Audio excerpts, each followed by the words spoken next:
मैया ने एकादशी का महत्व बताया। लगता है मुझे सबको द्वादशी पर व्रत तोड़ने समाप्त करने का महत्व बताना होगा।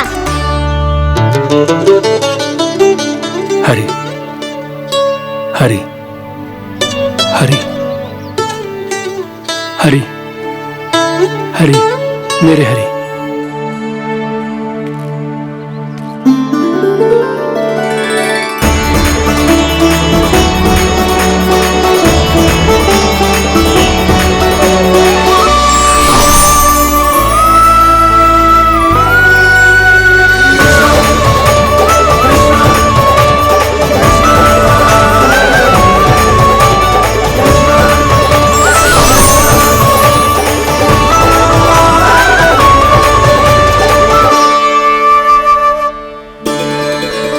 अभी अभी तो मैंने बच्चों की मां को वचन दिया था कि आज किसी को शिकायत करने का अवसर ना दूंगा, और अब मैं प्रभु श्री हरि की कल्पना जसोमती रानी के लल्ला में ही करने लगा। ना ना, ये ठीक ना है।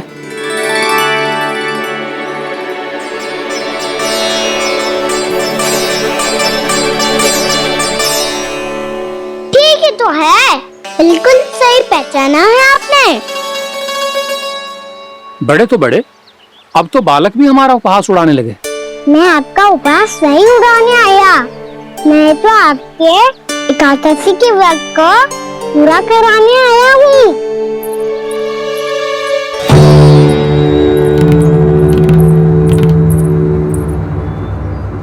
कान्हा,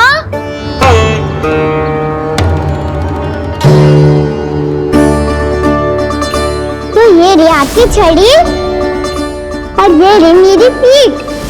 सेक बिना ताकत तोड़। आज तो इसकी पीठ सेक के रहूंगी मैं। मैया घर पे भूखी मुझे ढूंढ रही होगी। लो, आज द्वादशी के दिन पहले प्रहर में भोजन करके अपना एकादशी का व्रत पूरा करो आप। धन्यवाद राजकुमार, पर अभी हमें भूख नहीं है। बहुत सारा काम पड़ा है, और अभी थोड़ी ही देर में शंकरी बहन भी अपनी मटकी लेने आती होंगी।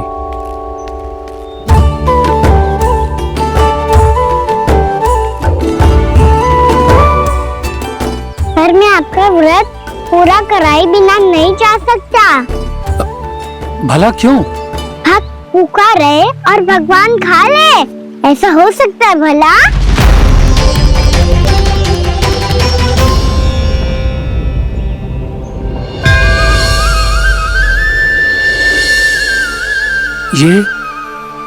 ये कैसा भ्रम हो रहा है मुझे?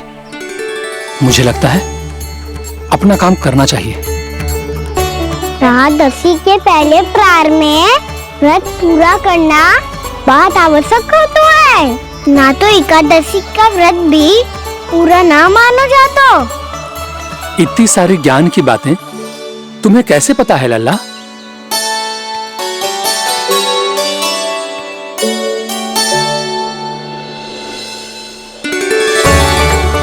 जैसे एकादशी की कथा होती है, वैसे द्वादशी की महिमा भी एक बहुत महत्वपूर्ण कथा है।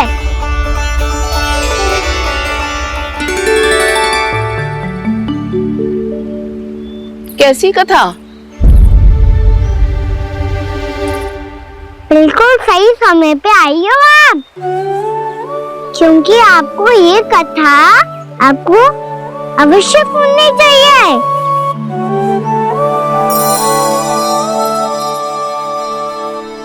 मुझे क्यों?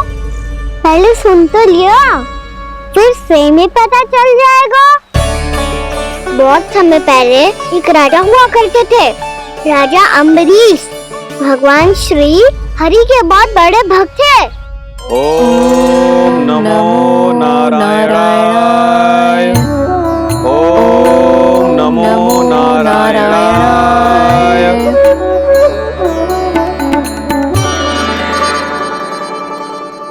नेक पुण्य के काम करते थे वो। अपनी पत्नी के साथ उन्हीं का नाम जपते रहते थे। उन्होंने 12 माह एकादशी का व्रत करो, निर्जल उपवास किया और जब उनकी 12वीं एकादशी का व्रत द्वादशी के दिन तोड़ने का समय हुआ, तभी महर्षि दुर्वासा अपनी 100 शिष्यों के साथ उनके महल में पधारे।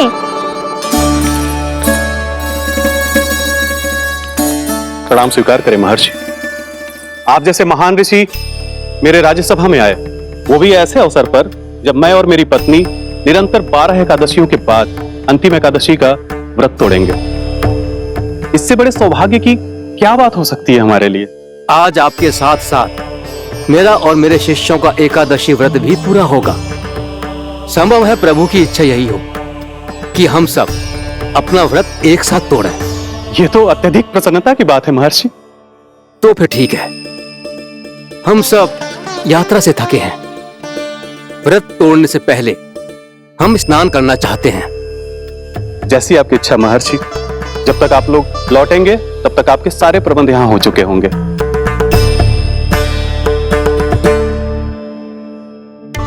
महर्षि दुर्वासा स्नान करने गए थे, पर उन्हें लौटने में विलंब हो रहा था और इधर द्वादशी पर व्रत पूरा करने का मुहूर्त बीता जा रहा था। महाराज अमरेश बड़ी विरगता के साथ महर्षि दुर्वासा के लौटने की प्रतीक्षा कर रहे थे। महाराज, व्रत तोड़ने का मुहूर्त बीता जा रहा है। बस कुछ ही समय बचा है। महर्षि और उनके शिष्यों को लौटने में न जाने कितना समय लग जाएगा। मेरा सुझाव है कि आप मुहूर्त समाप्त होने से पहले व्रत अवश्य तोड़ लें। गुरुदेव, हमने महर्षि दुर्वासा को वचन दिया है कि जब तक वो लौटेंगे नहीं तब तक हम व्रत नहीं तोड़ेंगे। इसीलिए मैं इनका लौटने के बाद ही भोजन ग्रहण करूंगा। पर महाराज, मुहूर्त यदि बीत गया और समय रहते हो नहीं आए तो महाराज आपका व्रत पूरा नहीं होगा। महाराज, आपको उसका फल नहीं मिलेगा। महाराज, 12 एकादशियों का व्रत व्यर्थ चला जाएगा। किंतु गुरुदेव, यदि मैंने भोजन कर लिया तो ये तो अतिथियों का अपमान होगा। आप उचित कह रहे हैं महाराज। भोजन के लिए उनकी प्रतीक्षा अवश्य कीजिए महाराज।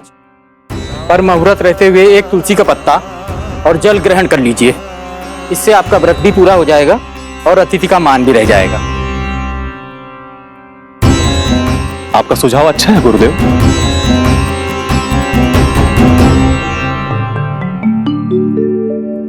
जैसे ही महाराज ने तुलसी का पत्ता खाया,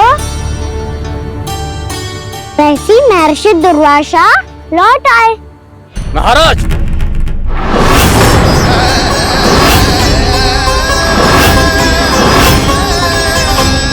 महाराज को उपवास तोड़ते देखते बहुत क्रोधित हो गए।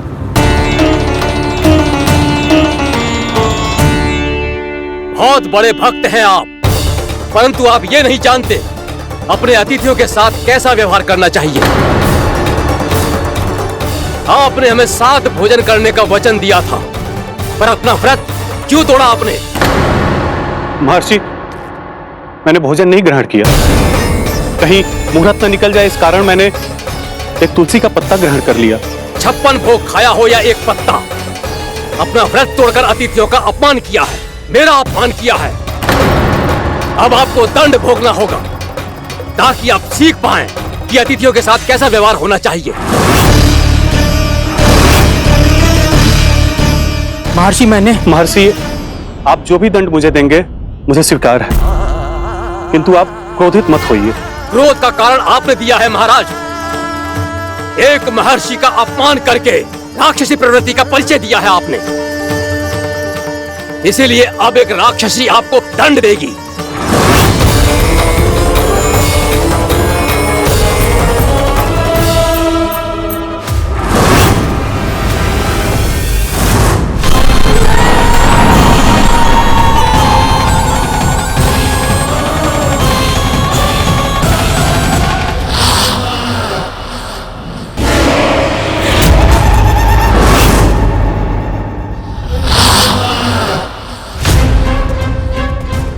हे प्रभु, यदि मैंने सच में महर्षि का अपमान करने की भूल की हो तो मैं उसका परिणाम भोगने के लिए प्रस्तुत हूं। ओम नमो नारायणाय। ओम नमो नारायणाय नमः। महर्षि दुर्वासा को यह आभास ही नहीं था कि महाराज अम्बरीश ने उनका अपमान नहीं किया था। फिर भी उसे अपमान मान के वो श्री नारायण के भक्त पे संदेह कर रहे थे। मैंने भी तो भोला राम की भक्ति पे संदेह किया था। हे नारायण, ये क्या पाप हो गया मुझसे। संदेह किसी अपमान से कम ना हो तो, और भगवान सब सह सकते हैं, पर उनके प्रिय भक्तों का अपमान सहन ना कर सकते। इसीलिए उन्होंने हस्तक्षेप करने का निर्णय लिया।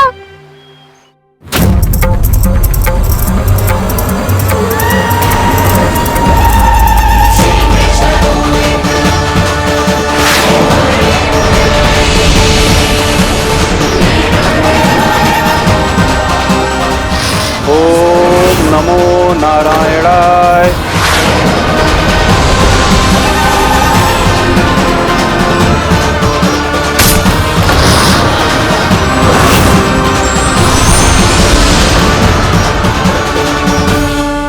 और फिर भगवान का वो सुदर्शन चक्र महर्षि दुर्वासा के पीछे पड़ गया।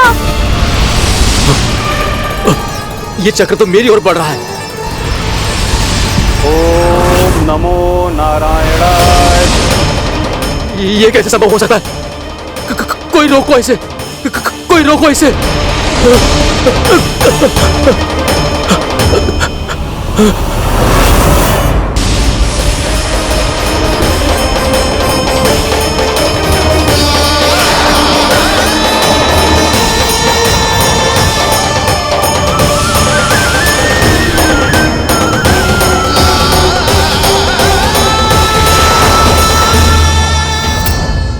चक्र से अपने प्राण जैसे तैसे बचाते बचाते महर्षि दुर्वासा ब्रह्मलोक जहाँ पहुँचे। ब्रह्मदेव, रक्षा कीजिए। ब्रह्मदेव, सहायता कीजिए।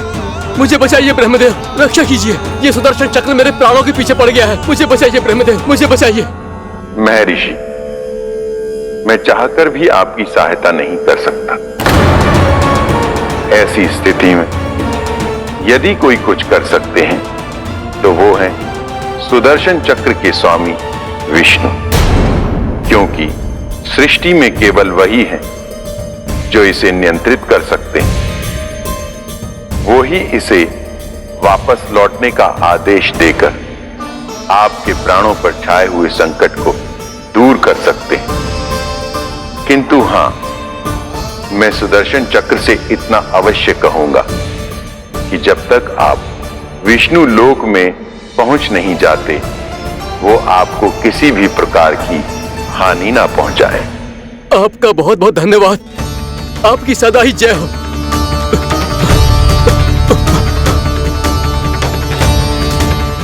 फिर क्या था? भागते भागते महर्षि दुर्वासा सीधे भगवान श्री हरि के शरण में बैकुंठ पहुंच गए। त्राहिमाम प्रभु, त्राहिमाम, मुझे बचाइए। मेरी सहायता कीजिए प्रभु, मेरी सहायता कीजिए। मैं आपके इस चक्र और ऊर्जा से नहीं भाग सकता प्रभु। कृपया करके अपने सुदर्शन को रोकिए, इसे वापस लीजिए प्रभु। यह संभव है महर्षि। एक बार सुदर्शन चक्र मेरे हाथों से छूट जाए तो अपना उद्देश्य पूरा किए बिना, मेरे भक्तों की रक्षा किए बिना वापस नहीं लौटता। कोई तो उपाय होगा प्रभु। कृपया करके मेरे प्राण बचाइए प्रभु। मैं सुदर्शन की ऊर्जा से जलकर भस्म नहीं होना चाहता प्रभु। आप जो कहेंगे मैं करूंगा प्रभु। मेरी सहायता कीजिए प्रभु, मेरी सहायता कीजिए। उपाय है, किंतु मुझे नहीं लगता कि आप वो कर पाएंगे। मैं अवश्य करूंगा। मैं अपनी प्राण रक्षा के लिए कुछ भी करूंगा प्रभु। आपने मेरे भक्त राजा अम्बरीश को भक्ति का कर्तव्य निभाने के लिए अपमानित और दंडित किया है महर्षि, पर भक्त की रक्षा करना भगवान का कर्तव्य है। इसलिए यदि आप भक्त राजा अम्बरीश के पास जाकर क्षमा याचना करें और यदि वो आपको क्षमा कर दे तो ही ये चक्र आपके प्राण लिए बिना लौट सकता है, अन्यथा आप तो जानते हैं महर्षि, मेरे भक्त का अपमान मेरा अपमान। भक्त का अपमान भगवान के अपमान से कम ना हो तो है। महर्षि दुर्वासा को भी ये बात समझ आई और फिर उन्होंने महाराज अम्बरीश से क्षमा याचना की। महाराज महाराज महाराज महाराज महाराज, मुझे क्षमा करें महाराज, मुझसे बहुत बड़ी भूल हो गई महाराज, मुझसे बहुत बड़ी भूल हो गई महाराज। महर्षि, आप हमारे चरण छुए ये उचित नहीं। महाराज, महाराज अम्बरीश, आप नारायण के सच्चे भक्त हैं। मैंने आपको अपमानित किया, दंडित करने का प्रयास किया महाराज। इस अपराध के लिए मुझे क्षमा कीजिए महाराज, और इस सुदर्शन चक्र से मेरे प्राण बचाइए महाराज।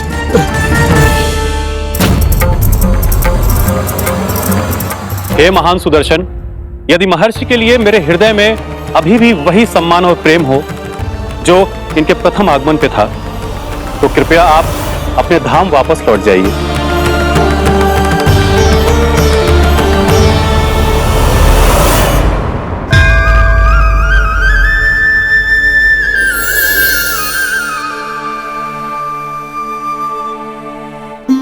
आपका बहुत बहुत धन्यवाद महाराज अम्बरीश। मैं आपको आशीर्वाद देता हूं कि आप देवराज इंद्र के समान शक्तिशाली हों। आपकी कीर्ति का पताका 10 दिशाओं में फहराए। मेरी बस एक ही इच्छा है महर्षि, कि मैं आपके साथ अपना उपवास तोड़ सकूं।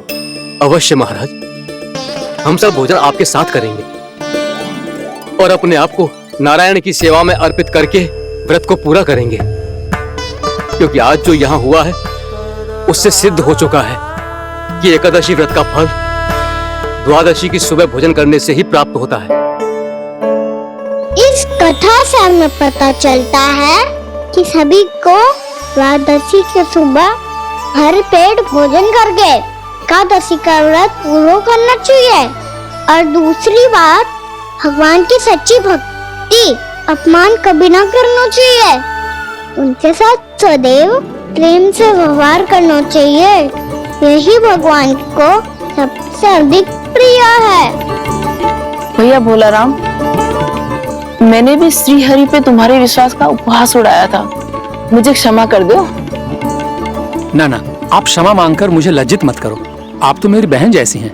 जब महर्षि दुर्वासा जैसे महान ऋषि को भी प्रभु के भक्त से क्षमा मांगनी पड़ी, तो मैं तो बहुत ही तुच्छ हूँ। मुझे आपकी किसी भी बात का बुरा ना लगा। पर पता है प्रभु को कौन सी बात कब बुला रखता है? कौन सी बात? जब उनका भक्त भूखा रहे, हमें भी अपना व्रत पूरा ना करे।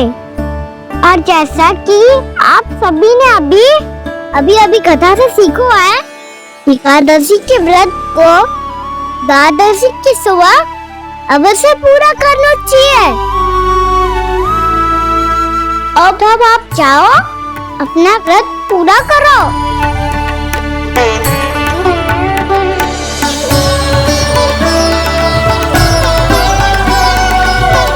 मैं आपके लिए जल लेके आती हूँ।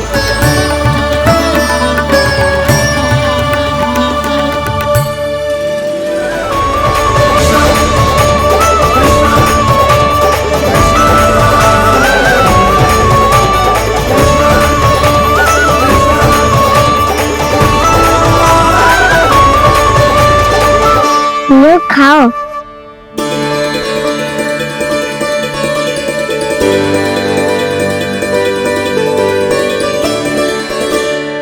कान्हा,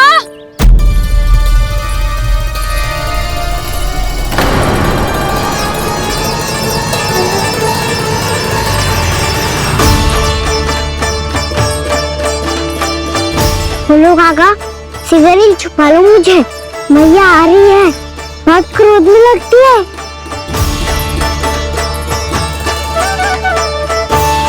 आज तो बहुत दंड मिलेगा।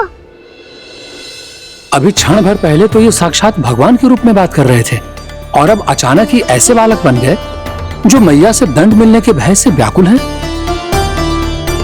भोला काका किस सोच में पड़ गए? सिगरेट छुपा लो मुझे।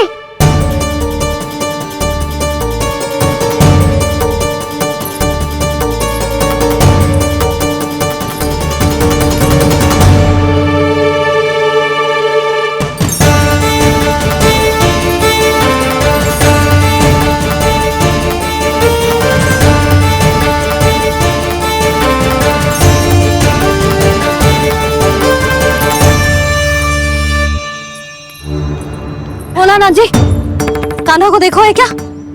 मैंने तो अपने प्रभु को देखा है। मैं अपने लल्ला को ढूंढ रही हूँ, उसे देखो है आपने? वही तो मैं भी कह रहा हूँ जसोदा रानी, मैंने सिर्फ और सिर्फ अपने प्रभु को देखा है। ये तो अब भी अपनी भक्ति में ही खोया हुआ है। इससे पूछ के कछु लाभ ना है, मुझे ही ढूंढना पड़ेगा।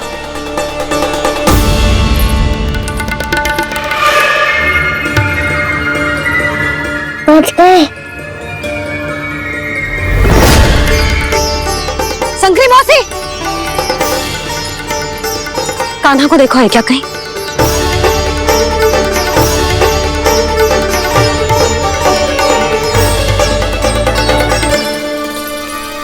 भोला काका मुझे सिगरेट निकालो ना यहाँ से। भैया फिर से इधर ही आ रही है।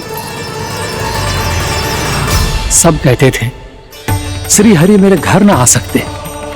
देखो आज प्रभु आ गए, उन्होंने अपने हाथ से मेरा व्रत पूरा कराया। हाँ आते हैं और आगे भी आएंगे हमारे श्री हरि हमसे मिलने और आके मोक्ष देंगे, है ना?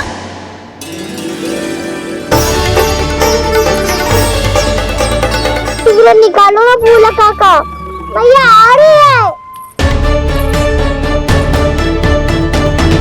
मैं ना निकालूं? क्यों? मेरा अर्थ है मैं निकालूंगा, अवश्य निकालूंगा, पर तब तक नहीं निकालूंगा जब तक आप मेरी सारी बातें मान नहीं लेते हैं। कौन सी बात? प्रभु मुझे मोक्ष प्रदान कर दीजिए प्रभु। तथास्तु। ना ना ना प्रभु, मेरे साथ साथ मेरे परिवार को भी मोक्ष दे दीजिए। तथास्तु। अब तो निकाल दो, मैया देख लेंगी। ना प्रभु, मेरे परिवार के साथ मुझसे जुड़ी हुई हर वस्तु, जीव जंतु, प्राणी, गाय बैल भैंस, सभी को मोक्ष प्रदान कर दीजिए प्रभु। तथास्तु। प्रभु आप सच में अद्भुत हैं। मैंने जो मांगा आपने बिना सोचे समझे सब प्रदान किया। मैं ही अपनी मांगे बढ़ाता रहा। प्रभु प्रभु मुझे क्षमा कर दीजिए, प्रभु मुझे क्षमा कर दीजिए।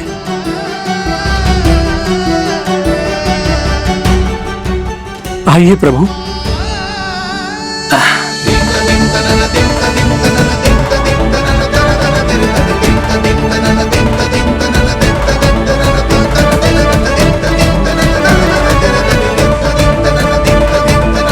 प्रभु आप तो प्रभु हो, हरि हो, भगवान हो।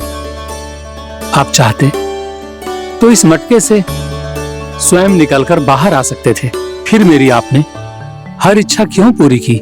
क्योंकि मेरे भक्त की इच्छा पूरी करने में मुझे भी प्रसन्नता मिलती है।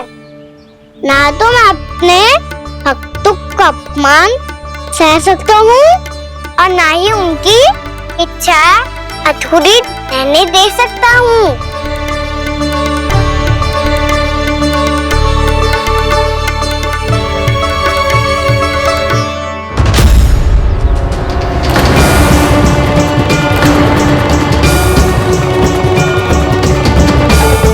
क्या कही थी तूने?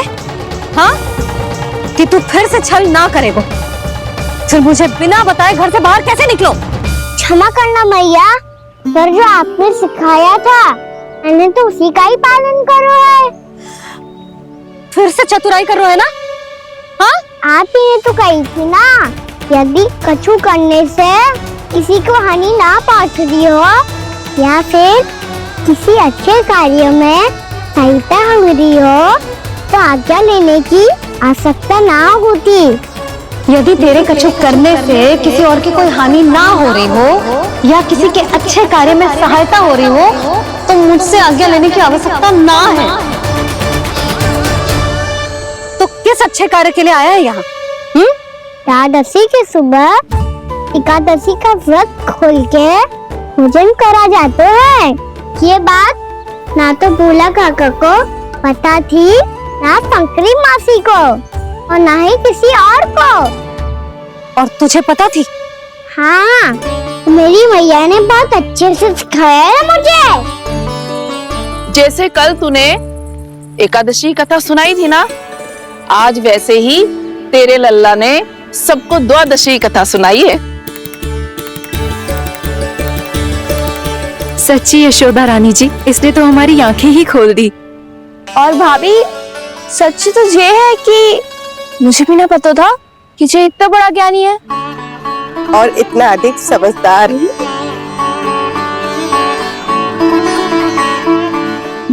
द्वादशी की कथा?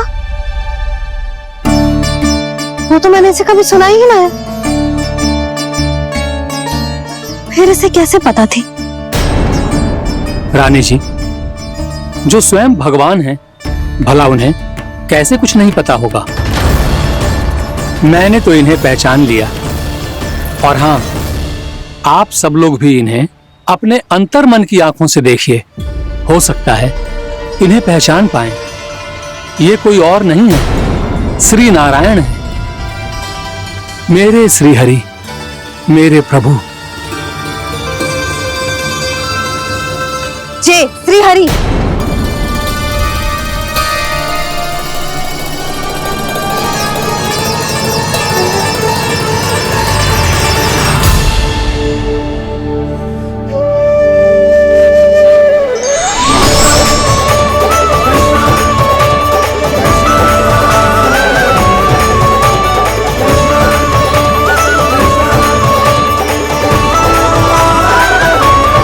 ये क्या कर दिया भोला?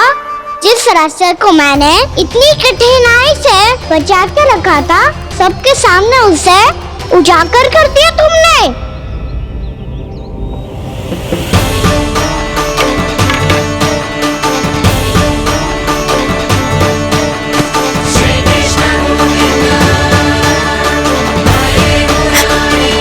नारायण,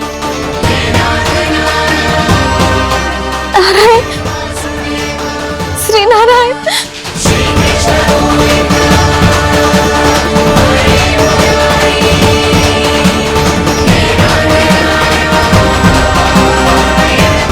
श्री नारायण।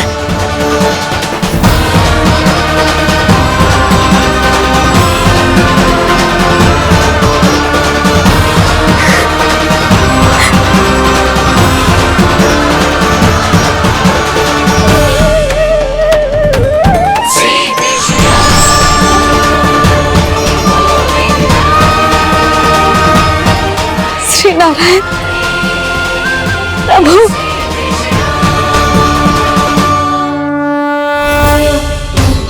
जिस रास्ते को इतने जत्न से संभाल के रखा था, आज वो सबके सामने खुल गया।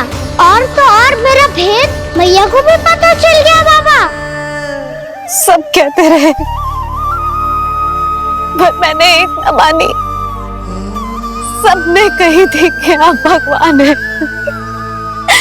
पर मैं मूर्ख आपको पहचान ही ना पाई। कितनी अभागी हूं मैं।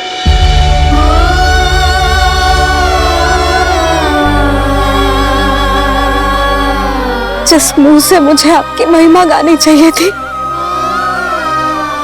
उसी मुंह से मैंने आपको डांटा है।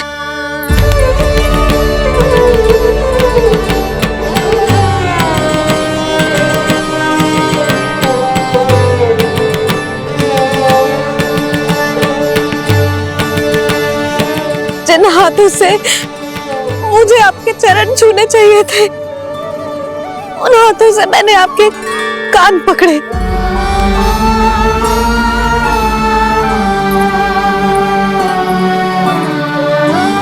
मुझे तो आपकी सेवा करनी चाहिए थी प्रभु, और मैंने मैंने आपको दंड दियो, आपको घर से बांध दियो।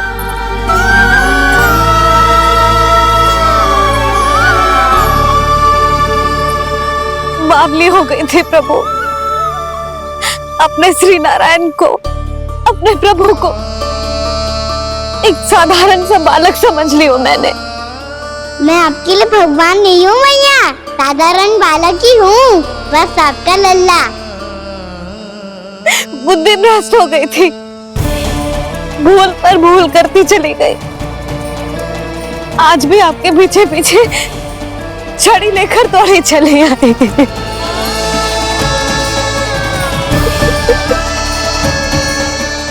अपने आप को दोष मत दो मैया, आपके इस ममता के लिए तो जन्म लिया है मैंने। हमारा से मन बदलने मत दो, मेरे लिए वही पुरानी मैया बनी रहो आप, और मुझे रहने दो आपका वही नटखट लल्ला। मुझे क्षमा कर दो प्रभु, मुझे क्षमा कर दो। बाबा ये कैसा अंत हो गया है? मैया तो मुझे भगवान मानने लगी, पर मैं इसे स्वीकार नहीं कर सकता। अभी नहीं बाबा, इतनी शीघ्र नहीं। आप ऐसे खड़े क्यों बाबा?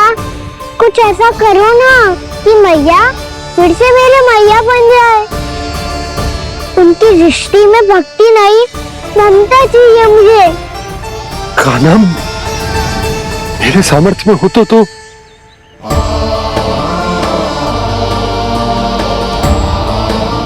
दाऊ, आप तो बड़े भाई हो, अपने छोटे भाई की सहायता करो ना, जिससे मैया सब कुछ भूल जाए। मैं क्या कर सकता हूँ कान्हा? कोई तो सहायता करो मेरी।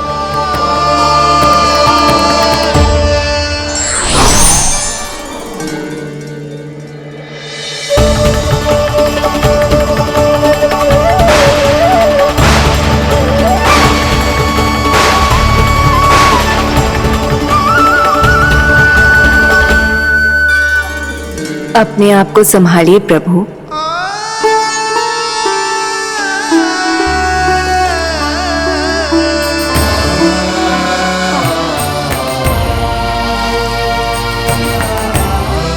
देखो ये क्या हो गया, भैया को सब पता चल गया। अभी तो मुझे मैया की ममता का शौक पूरी तरह मिला ही नहीं था। योग माया,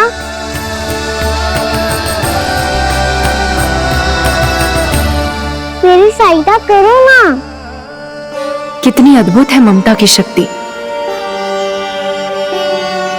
भगवान को भी एक साधारण बालक बना देती है। बालक ही बना रहना चाहता हूँ मैं, नहीं चाहता दिव्य होना, नहीं चाहता भगवान बनना।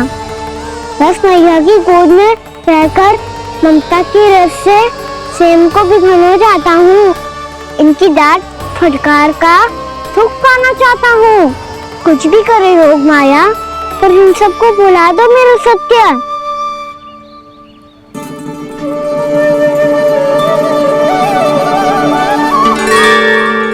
पर इन्हें तो मोक्ष का वरदान मिल गया है प्रभु, इसलिए इनके लिए समय की गति को लौटा पाना संभव नहीं होगा। प्रभु, अब मुझे ये सब भूलने की कोई आवश्यकता नहीं है। मुझसे जो त्रुटि हुई है अब वो दोबारा कभी नहीं होगी,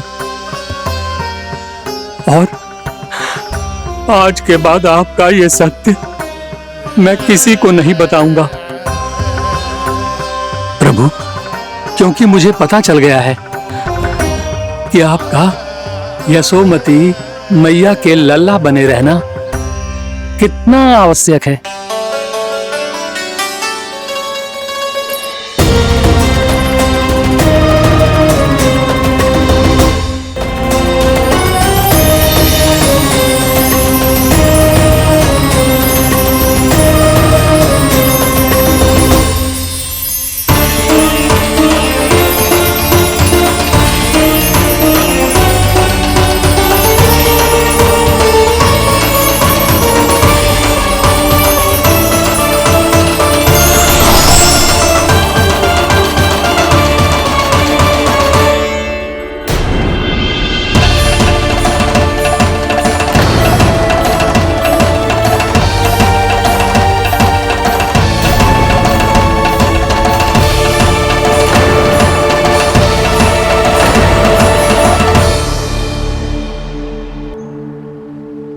आपकी छड़ी।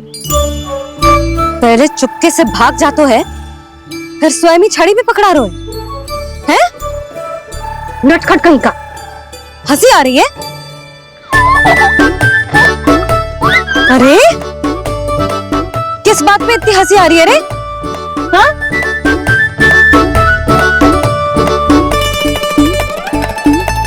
आपकी लीला अद्भुत है प्रभु, और अद्भुत है आपका मैया के प्रति प्रेम।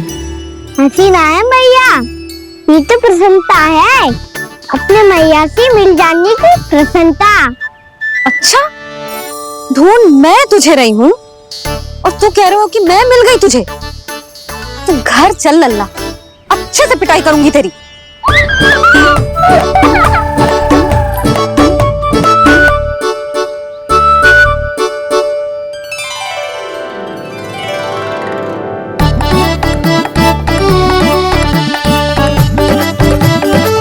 जब पिटाई से गाल लाल होंगे ना तेरे, तब हंसी बंद होगी तेरी।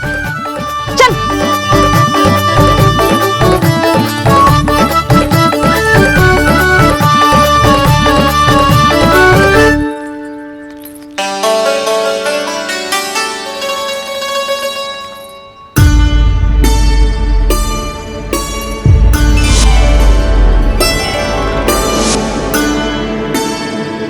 लगता है भैया की और चतुर स्मृति वापस आ रही है।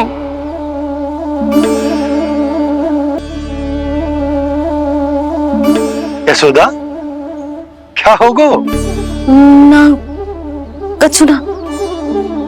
आपको बताऊंगी तो और हंसेंगे मुझ पे। बोल दो, मैं उपास ना उड़ाऊं, सच्ची।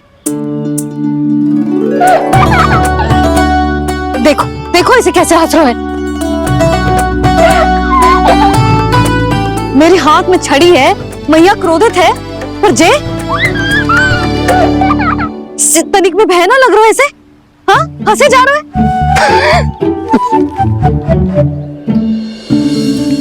दोनों बाबा लल्ला एक जैसे हो। चल तू, चल चल। दाऊ, आप तो बड़े भाई हो, अपने छोटे भाई की सहायता करो ना, जिससे मैया सब कुछ भूल जाए। सुबल, तू कच्चू खा क्यों ना रहो है? व्रत ही करना था तो बलराम के जैसे कल कर ले। तो कल तो एकादशी भी थी। कान्हा के बिना कछु करने का मेरा मन ही ना कर। तू बात तो सच्ची है, उसके बिना गोसारण भी ऐसा लगता है जैसे कितना भारी कार्य है, व्यवस्था में करना पड़ता है। सही कह रहे हो तुम दोनों। मैं तो गोपालक भी इसलिए बना था ताकि कान्हा के संग खेलने को मिल जाए। बलराम तो हमारा सगा कम और मुख्य अधिक है।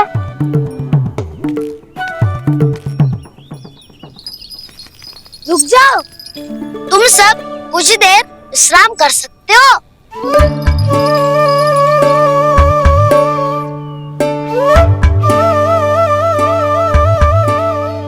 तू बोल।